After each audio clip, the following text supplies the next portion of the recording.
Hey, hey, hey, what do you say? Hello, friends. It's Christine. It's Thursday at midday, and I'm outside this time to share some midday mindfulness. So I'll wait a moment or two in case anyone wants to experience this live. And as you know, videos are always available for you when you're ready. So if you've been with me before, welcome back. And if not, welcome. My name is Christine. I'm a holistic health coach, a yoga instructor, a breathwork coach. I teach children's yoga. All around, I'm all about peace. But here's the thing, this is not about me. I show up on Thursdays at midday for you, encouraging you to take a break, a mindfulness break, and bring yourself back to a better state of being, the state of being that you were intended to hang out in. So today is Thursday, September 24th, and I'm outside for a reason. We'll get to that in a minute. So I have my pal here. Oops, sorry. I have my pal here, the Hoberman Sphere, and as we do when we gather together and have these fun visits, we start out by breathing. I would be very grateful if you would join me in 3 to 5 breaths in and out through your nostrils, because that's what they were made for, breathing. And we will breathe. We'll sit tall in our chair and we'll send our breath down. You'll hear me and other people say, send your breath into your belly space. Clearly, your lungs are not in your belly space. But that's the sensation in the body when we exercise the diaphragm, when we pull down on the diaphragm, and it expands and contracts in the abdominal or belly region. So that's why we say that. It's an encouragement to bring the breath low into the body. Here we go. Sitting squarely in the chair, shoulders are over the hips if possible. Feet are on the floor or on the ground in my case today. Let's breathe. We're going to inhale, sending the breath deep into your being. Let that belly get big, big, big, big, big, and actually push up on the underside of your shoulders, and exhale. Fully, completely. Let's do that again, shall we? Inhale. Exhale, long, slow, complete. One more time. Here we are.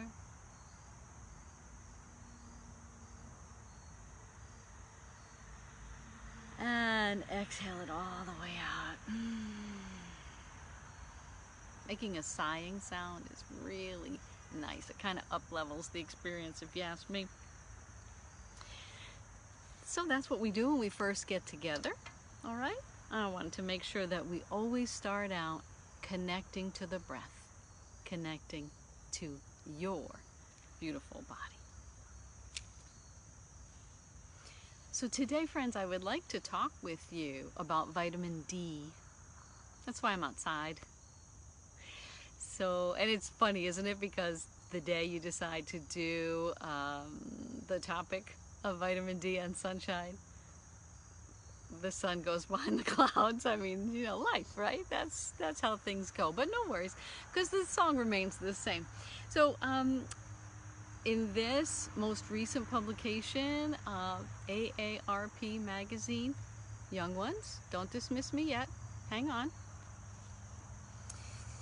They discuss the importance of vitamin D.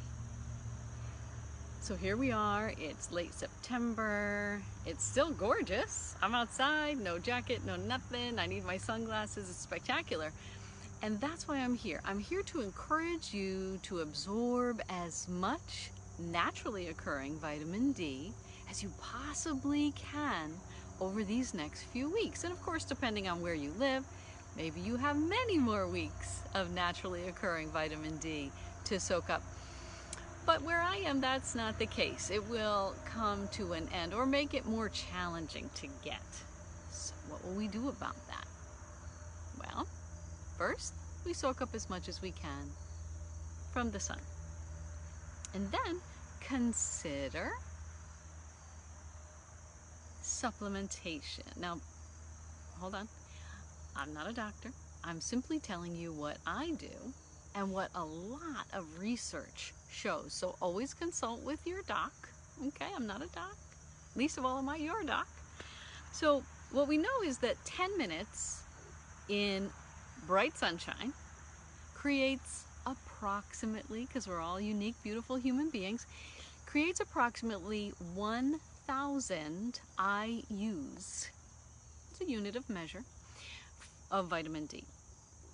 So as this season progresses, as the sun comes up later, sets earlier, and we get less and less of an opportunity to hang out with the sun, considering supplementation could really serve you. Why? Because vitamin D and your immunity are profoundly linked. Okay? So I like it's not about promoting brands, it's not about that. I like the liquid, and you just put a couple drops on your tongue and you're done. Doesn't taste bad. It's very easy to do and to portion. Anyway, it's very simple, really easy, really great to do. But there are studies upon studies upon studies that talk about the profound advantages that your body receives from an excellent level of vitamin D. By and large, it's not an expensive supplement to purchase. But my friends, as we go throughout 2020, and I won't restate the obvious, right? But we really need to keep our immunity strong. We're going into cold and flu season. I know I want to be prepared, strong, ready to fight whatever I need to fight, and I want you to be as well. So consider looking at that article in AARP or any article, consider being outside as much as possible, and consider perhaps, if it's right for you, some vitamin D supplementation that can help keep you your strongest, best self. So, I also, on the same idea, headed towards the same idea, I want to talk about relaxation. So for the most part, we live in a go-go-go society, and we have to keep on trucking, and 80 hours is a typical work week and all the things.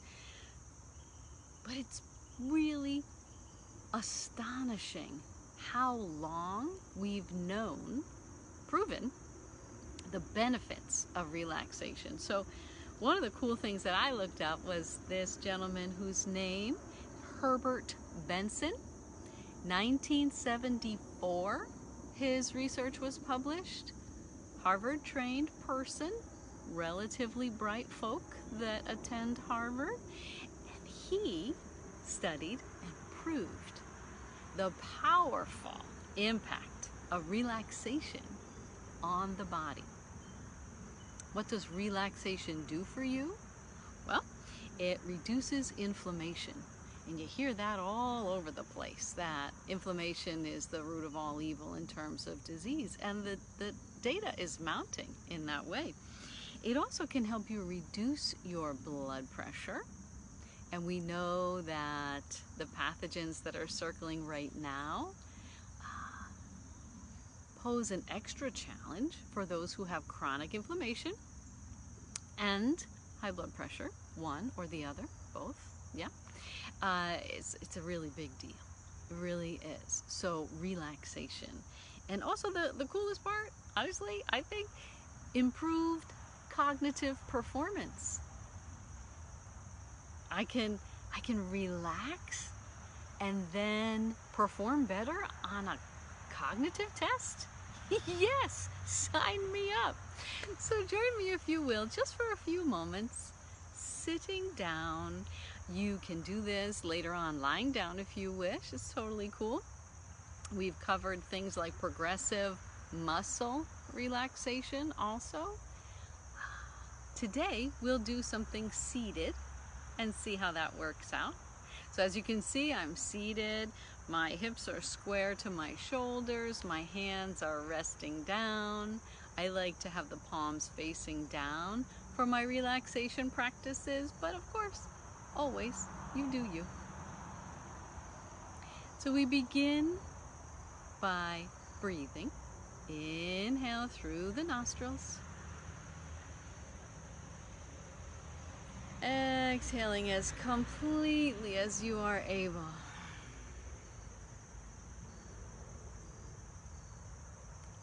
Do so again, please. Inhaling, filling that abdomen.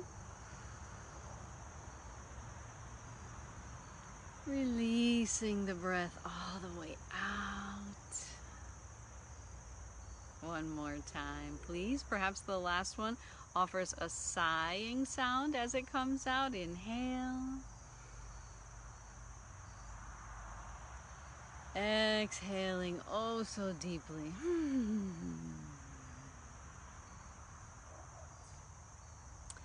Imagine now, if you would, you can close your eyes or your gaze can settle down somewhere down there.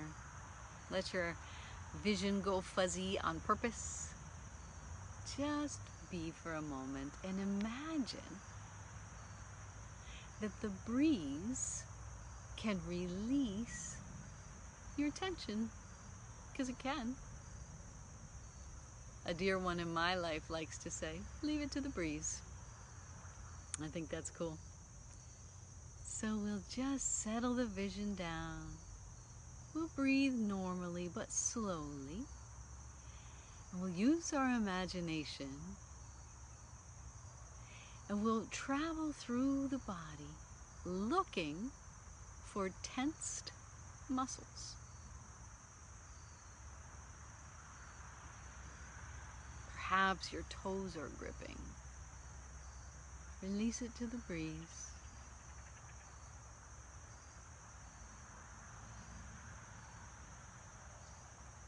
Perhaps there's tension in your fingers.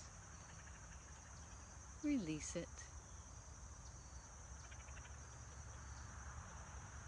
Perhaps your neck is holding on to something unnecessarily. Let it go. And with your eyes closed or your gaze settled down, your breath is slow and long and deep. See what you can do to bring your awareness inside your body. That is to say, slowly but surely, disconnect, just for a moment, just for a few moments actually, from what's going on around you.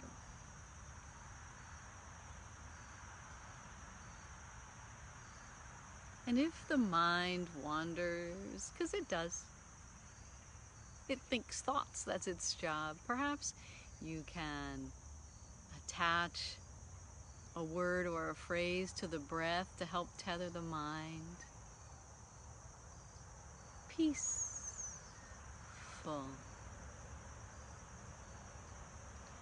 Inhaling, exhaling, relax. Feel the body settle into itself. Feel the body, as some in yoga say, being breathed.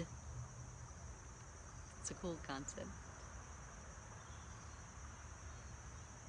Just settling down. Relaxing, letting go of that which no longer serves you. Maybe it never did. Stay with me if you're able for 2 or 3 more breaths, letting the body feel heavy in the chair.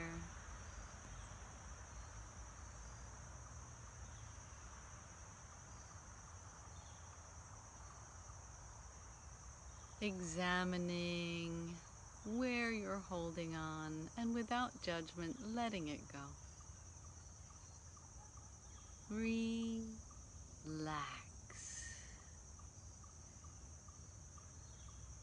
One more breath. Release it all the way out, maybe with a sigh.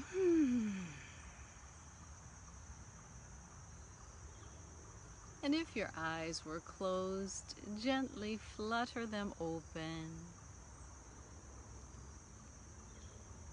Come back to awareness of what's going on around you. What we just did for the last 3 to 5 minutes is a huge benefit to your body and to your wellness overall. Body, mind, and spirit. And I encourage you, don't have to do it with me, certainly aren't doing it for me, but actually for you. Take a few minutes, settle yourself down, and experience relaxation, knowing that our buddy Herbert Benson back in the 70s proved how wonderful it is for you. And the science just continues to mount. Take a moment, take a break, and enjoy this day best you can. That's all anyone can ask of you. So dear friends, I want to say thank you so much to you for hanging out with me here outside in nature. I encourage you to come outside, be outside as much as you can over the coming weeks. I encourage you to take breaks, consider vitamin D, and take really good care of you, because you are valuable. And there are no stormtroopers that are going to come in and take over and say, you must do this, this, and this to care for yourself. It's on you. But I'm here to help. So thank you, my friends, for this time. I do hope it has served you. If there's a topic or something that you'd like me to explore more deeply in another visit, please let me know. Send me a message. I'm here for you. Take good care of yourselves,